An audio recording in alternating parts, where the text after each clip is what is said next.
homeless and I was hungry and I was sat in the back of a police car desperate for help, looking at the female police officer next to me, just wishing that she'd ask me something, and she'd ignore me for the whole ride, and all she'd do is reach across to fucking get me out of that police car. And I said, I'm going to get myself to a position where I'm that police officer and I'm looking after my black children and I'm looking after my young people. And I got there and I looked out for them, but you know what I seen? Within 6 months I saw so much racism.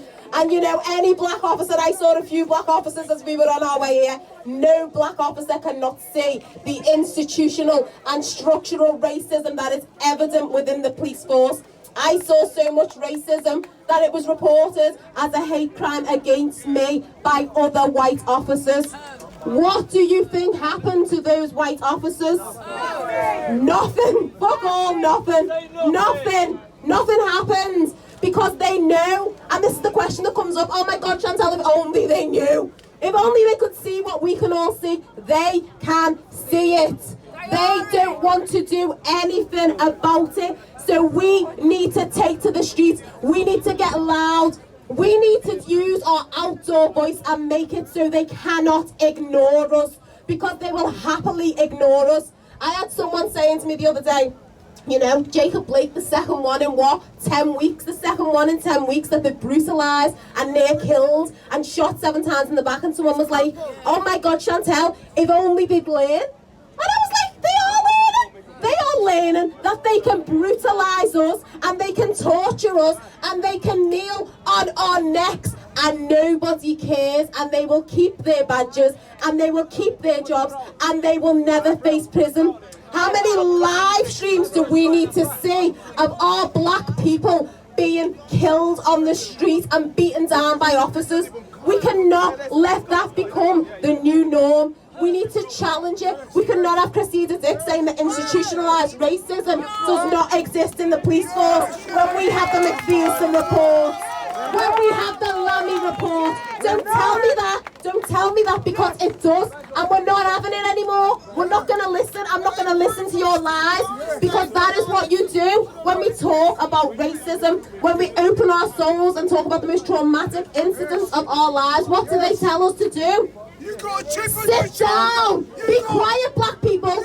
Stop talking, yeah? You're playing that race card. We get told that we're playing that race card. How many people does playing that race card work for? Because I played that race card and I was... It has to be black-led. You cannot save us. We do not need white saviors. We don't need people flying in. We need you to listen to us, because when it comes to racism, we as black people are experts in it, because we feel it every day of our lives and we experience it every second of our lives. And it's not just the M word, and it's not just the name calling. It's the glass ceiling where you can get in at an entry-level position in any organisation because they need to tick a box, but you can't climb that ladder, whether you've got a master's degree, a PhD, no matter how educated you get. Even when we beat those odds and we go to university, we can't even get permanent contracts as lecturers in universities. Even our, you know, look at the A-level scandal recently. Our kids who were getting A stars, kids were getting A stars in the mock exams, they were predicted for solid A's. Yet when the teachers mark the papers, they downgraded them to D's. Why is that? They call it unconscious bias. I call it racism. Let's call a thing a thing. Let's stop softening it. Let's say it as it is. And you know what? Yes. And people think, I come from Liverpool, I don't know if you know, Liverpool's got the oldest black community. Liverpool is where our people were dragged in chains 400 years ago onto our docks, and it's where we've got the oldest and strongest black community.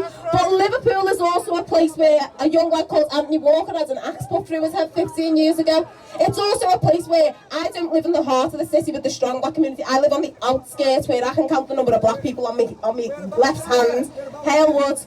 And it's 10 minutes down the road from where Anthony lost his life, and it is racist. It is, I can walk out, my son can't leave his house, it's so raceless. And we are so isolated in those areas, guys. When we stand up and say Black Lives Matter, they say sit down and be quiet. And it's so hard fighting it. It is so hard fighting it. So we need our black community. And that's why we come down here. We came down all the way from Liverpool to show our support as a black community. But when we need support, we need you to stand with us. We need you to march with us. We need you to retweet and we need you to be there. Because what I say is, if we do not stand together, they will pick us off one by one. They will knock us down. That's right. We have to stand in solidarity, and we have to understand that the black experience is different. Whether you are a black LGBT person, we are here for you. If you are a black trans person, we see you, and we know that you are more likely as a black woman to be, trans woman, to be brutalised, and they are overrepresented in the homicides. Trans women experience more homicides than any other demographic. We see that. We see the black women do not do well in the workplace, because if we raise our voice, we're an aggressive bitch. We can't raise our voice at work because we are angry and aggressive. We never succeed at work. We have to toe such a thin line.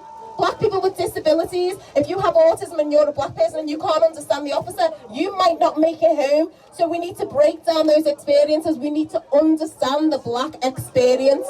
And we need to say that we are going nowhere. We will not be moved. We will be loud. We will turn up whether we go into winter. I know summer's ending, but we will go into winter. We will turn up and we will show up. So I'll finish it on this.